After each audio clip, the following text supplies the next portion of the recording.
Jenazah pegawai Kementerian Kelautan dan Perikanan atau KKP Deden Maulana disemayamkan di Auditorium Politeknik Ahli Usaha Perikanan atau AUP Pasar Minggu, Jakarta Selatan pada Kamis 22 Januari 2026. Sejumlah anggota keluarga termasuk istri Deden larut dalam kesedihan saat digelar upacara persemayaman oleh pihak KKP.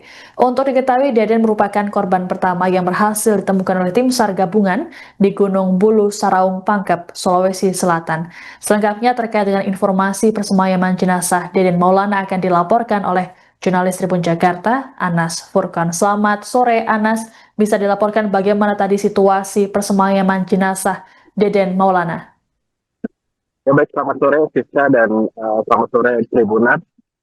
Pada Kamis pagi tadi jenazah Deden Maulana, salah satu penumpang yang ada di pesawat ATR 42500 disemayamkan di auditorium AUP atau Ahli Usaha Perikanan di wilayah Pasar Minggu, Jakarta Selatan. Jenazah Deden sebelumnya berhasil diidentifikasi. Lalu pada Kamis pagi tadi pada pukul 6 langsung diterbangkan ke Jakarta dan tiba di Jakarta sendiri pada pukul sekitar pukul 9 waktu Indonesia Barat tadi. Proses persemayaman ini dihadiri oleh keluarga almarhum termasuk istri dari Deden Maulana yakni Vera dan putranya yang masih duduk di kelas 6 SD. Prosesi persemayaman berlangsung penuh haru. Vera, istri Deden, tampak berkali-kali menangis dan mengusap air matanya, terlebih ketika nama lengkap Deden dibacakan oleh instruktur upacara. Setelah proses persemayaman ini, jenazah Deden Maulana langsung dibawa ke Kabupaten Garut, Jawa Barat untuk dimakamkan. Tempat pemakaman sendiri dipilih keluarga karena Garut merupakan tempat kelahiran dari Deden Maulana. Adapun sosok Deden sendiri di mata keluarga dinilai merupakan sosok yang baik, kemudian pribadi yang sopan terhadap sesama, dan juga biasanya selalu mengabarkan kedua orang tuanya ketika hendak pergi dinas. Namun berdasarkan keterangan dari ayah almarhum yakni Musin, pada keberangkatan dinas yang terakhir saat Deden Maulana hendak pergi ke Makassar, Deden disebut tidak memberitahu kedua orang tuanya. Selain itu, ayah Deden juga mengatakan bahwa komunikasi terakhir dengan Deden Maulana terjadi pada Kamis yang lalu atau 2 hari sebelum pesawat ATR 42500 dinyatakan hilang kontak dan dinyatakan jatuh di Gunung Bala Saraung, Kabupaten Pangkep, Sulawesi Selatan. Saat itu Musin mengaku bahwa ia mengabarkan jika istrinya tengah berada di Garut untuk berobat, dan saat itu Deden menyatakan bahwa berpesan untuk agar kedua orang tuanya berhati-hati. Itulah komunikasi terakhir ayah Deden kepada Deden itu sendiri. Dan prosesi pemakaman ini berlangsung haru, di mana istri Deden terlihat menangis. Ia berkali-kali mengusap air matanya. Sementara itu di samping dari Vera, yakni ibunda dari Deden, Siti Yuhana tampak berusaha menenangkan Vera dengan menepuk pundak dan menggenggam tangannya. Sang anak juga ikut bersedih ketika peti jenazah sang ayah tiba di lokasi tersebut. Demikian, Siska. Baik, terima kasih laporannya jurnalis Tribun Jakarta Anas Furkan melaporkan terkait dengan situasi persemayaman jenazah Deden Maulana. Selamat bertugas kembali. Assalamualaikum warahmatullahi wabarakatuh. أعوذ بالله من الشيطان الرجيم بسم الله الرحمن الرحيم ألم نشرح لك صدرك ووضعنا عنك وزرك الذي أنقض ظهرك ورفعنا لك ذكرك فإن مع العسر يسرا إن مع العسر يسرا فإذا فرغت فانصب وإلى ربك فارغب صدق الله العظيم والسلام عليكم ورحمة الله وبركاته.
Laporan Komandan Upacara kepada Inspektur Upacara.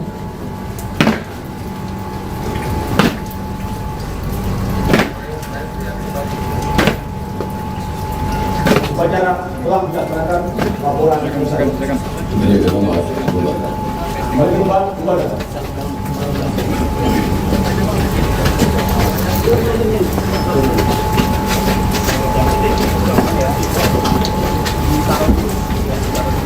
Penghormatan kepada Inspektur Upacara.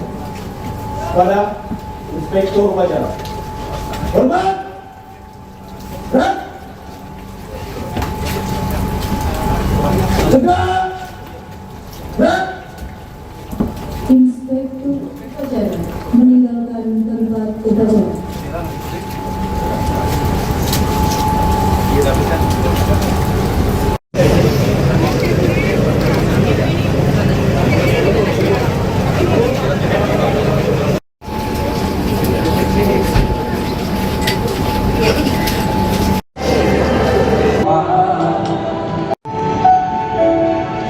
Jenazah pramugari pesawat ATR 42500 Florencia Lolita Wibisono kini disemayamkan di rumah duka Grand Heaven Pluit, Jakarta Utara pada Kamis 22 Januari. Keluarga dan teman terus berdatangan untuk memberikan penghormatan terakhir terhadap Florencia.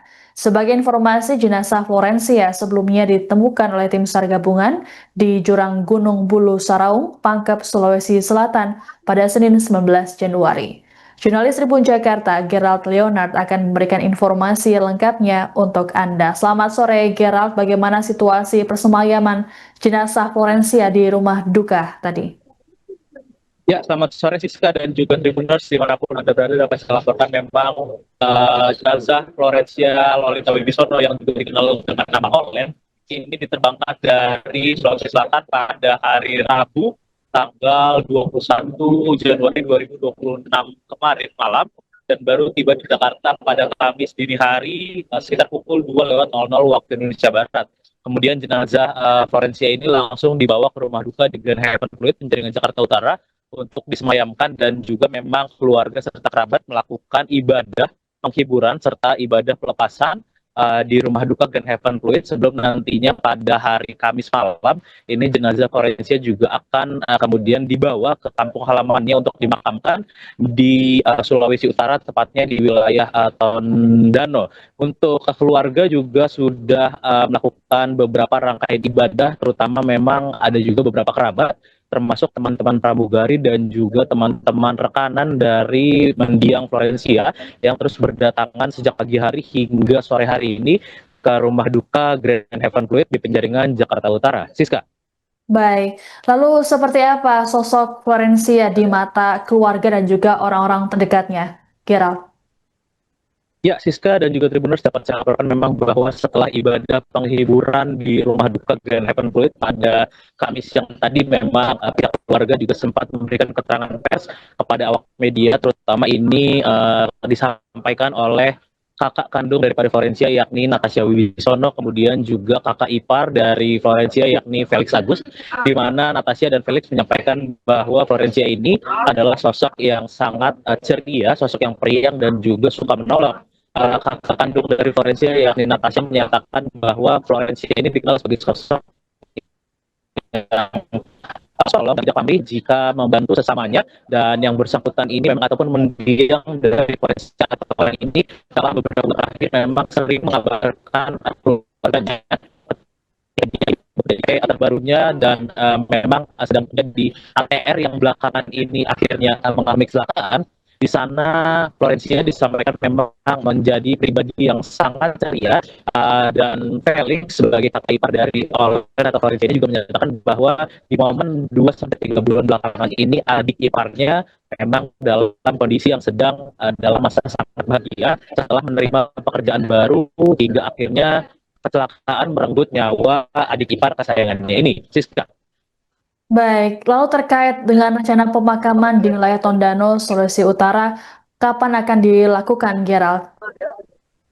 Ya, Siska dan juga Tribuners, dapat saya laporkan memang bahwa hingga Kamis malam nanti jenazah Florencia masih akan terus disemayamkan di rumah duka Grand Heaven Fluid di Jakarta Utara hingga nantinya sekitar pukul 23.00 waktu Indonesia Barat. Ini jenazah Florencia akan dibawa dari rumah duka Grand Heaven Fluid untuk dibawa ke Bandara Soekarno-Hatta dan kemudian diterbangkan ke Manado, Sulawesi Utara. Dari Manado nantinya jenazah Florencia Lolita Wibisono ini akan dibawa ke kampung halamannya di daerah Tondano untuk kemudian nantinya di Tondano pada hari Sabtu ataupun sejak hari Jumat esok hari dan hingga nanti hari Sabtu akan dilaksanakan juga ibadah pemakaman sebelum nantinya keluarga akan memakamkan jenazah Florencia di kampung halamannya di Tondano pada hari Sabtu.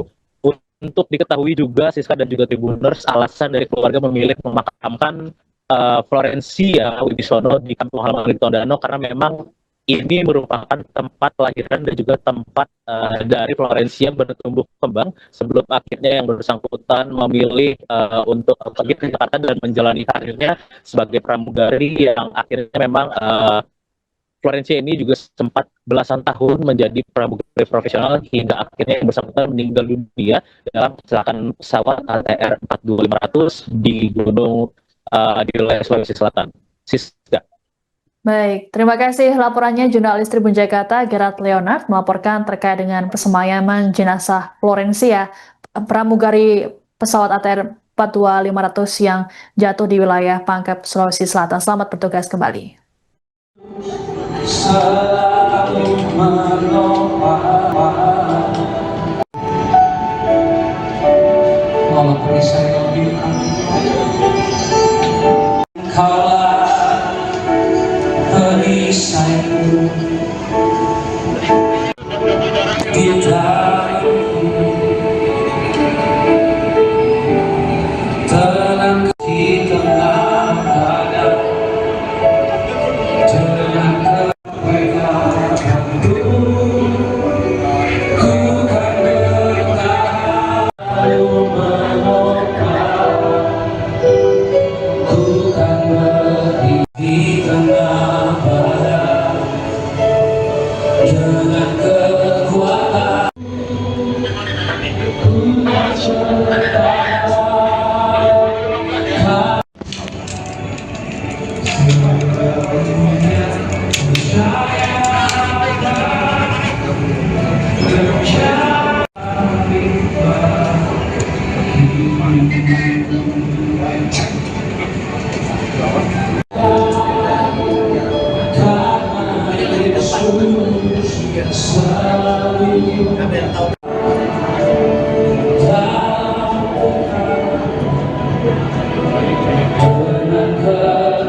Siapa? Kita berdua aja cukup. Siapa? Adik-adik nggak usah ya. Ayo deh. Iya. Jadi memang hari kami sampai di Makassar itu hari Minggu. Kami Minggu sampai, kebetulan istri saya Tasya, ini kakak kandungnya Olen, habis bantuan bencana di Sumatera Sibolga tepatnya. Tapanuli Tengah. Jadi dapat kabarnya itu ketika sedang melakukan di Tapanuli Tengah, sehingga kami ketemu di Jakarta dan di Bandara Soekarno-Hatta, sehingga kami ke Makassar bersama-sama. Dan di sana langsung difasilitasi sama IAT yang perusahaan di mana Olen bekerja, disiapkan semua segala sesuatu di sana, sehingga terus dikasih kabar, dikasih update terus, kami semua dibuatkan satu grup dan lain-lain, sehingga hari Seninnya tuh hari kedua kami ada di sana. Kami berdua bersama-sama sebagai keluarga, ada papa, mamanya Olen, dan ada kakaknya juga.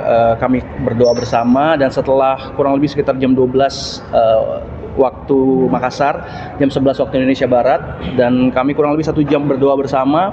1,5 jam berikutnya kami dapat kabar bahwa sudah ditemukan yang kedua wanita. Walaupun belum secara detail itu ciri-cirinya seperti apa, tapi mungkin batin ya, secara batin kami kayak ngerasa itu Olen. Dan kami menunggu semuanya, dan kebetulan kami juga dikabar-kabari dari pihak kepolisian juga. Dan hari Selasa gitu ya, hari Selasa ya, Hari keempat itu berarti hari Rabu akhirnya semua bisa berjalan sampai di evakuasi karena memang di sana cuacanya parah, mereka nggak bisa evakuasi secepatnya, selain terjal, kabut dan lain-lain. Jadi 1 hari penuh itu nggak bisa diapa-apain setelah ditemukan. Hari kedua akhirnya yang setahu kami dapat kabar akhirnya dibuat modifikasi cuaca sehingga bisa dibawa secara darat, dan akhirnya dibawa ke Makassar, rumah sakit Polda yang di Makassar, Bayangkara. Dan dikabarinya kami baru besokan paginya. Jadi hari keempat malam itu sampai di Bayangkara rumah sakit, paginya kami dapat kabar kepastian kalau itu Olen, sehingga kami sekeluarga langsung ke sana. Ngadain penutupan peti dan lain-lain, sehingga ada penyerahan dari Polda ke kami, dan selanjutnya langsung dibawa kemarin ke Jakarta, jadi pakai kargo. Jakarta baru sampai jam 2 pagi tadi, dan kami baru saja melakukan ibadah penghiburan bagi keluarga yang ada. Kurang lebih begitu kronologisnya. Dia akan disemayamkan di mana? Kalau dimakamkannya di Tondano di Manado. Karena memang Olen besarnya lama di sana, jadi ada di Tondano. Kami akan bawa nanti malam. Iya. Nanti malam dengan kargo lagi untuk ke sana, dan kami beberapa keluarga juga mewakili untuk ada di sana. Besok ada ibadah lagi, sehingga hari Sabtu baru pemakamannya. Pesawatnya kita apa ya? Untuk Olen pesawat Garuda. Kargo Garuda. Adik aku itu sosok yang ceria dan dia suka bantu orang, walaupun mungkin dia nggak ada, tapi dia selalu usahakan untuk orang lain.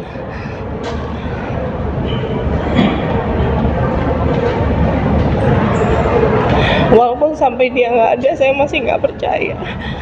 Tapi belajar untuk terima, ikhlas. Karena mungkin kelihatannya tragis, tapi ternyata adik saya banyak memberkati banyak orang. Banyak komen-komen yang masuk yang mungkin saya nggak bisa lihat satu-satu. Cuma sekilas-sekilas, tapi semua orang bilang dia adalah sosok yang baik. Dan mungkin dia baru pindah 3 bulan belakangan di Indonesia Air Transport, tapi hampir setiap hari dia hubungin saya, dia cerita gimana dia happy-nya di sana, ketemu banyak orang-orang baik, dan aku lihat memang perubahannya itu sangat signifikan gitu. Dan aku yakin adikku pergi dengan senang gitu, dengan happy. Jadi yang keluarga mau ingat adalah adik yang cantik, adik yang baik hati, adik yang ceria. Jadi keluarga hanya ingin mengingat itu aja. Ya, dan memang 2-3 bulan belakangan kondisi Olen sangat bahagia gitu, sehingga sampai ke kami juga gitu bahwa Olen jadi Olen yang memang yang kami tahu, Olen yang ceria, Olen yang suka banget bantuin orang, dan itu memang terlihat dari setiap komen-komen teman-temannya, cerita semua kebaikannya. Mungkin bagi kami ngelihatnya kematiannya tragis gitu ya, cara matinya, tapi ketika ngelihat semua respon baik teman-teman, sahabat, saudara, saya rasa cara hidupnya Olen lebih baik diingat karena cara hidupnya memberkati banyak orang. Jadi perpanjangan kasihnya Tuhan buat banyak orang. Itu yang kami banggakan. Jadi anugerah yang besar kami sebagai kakak punya adik seperti Olen, dengan semua apa yang diceritakan dan apa yang dia udah kerjain. Gitu aja. Download Tribun X sekarang, menghadirkan lokal menjadi Indonesia.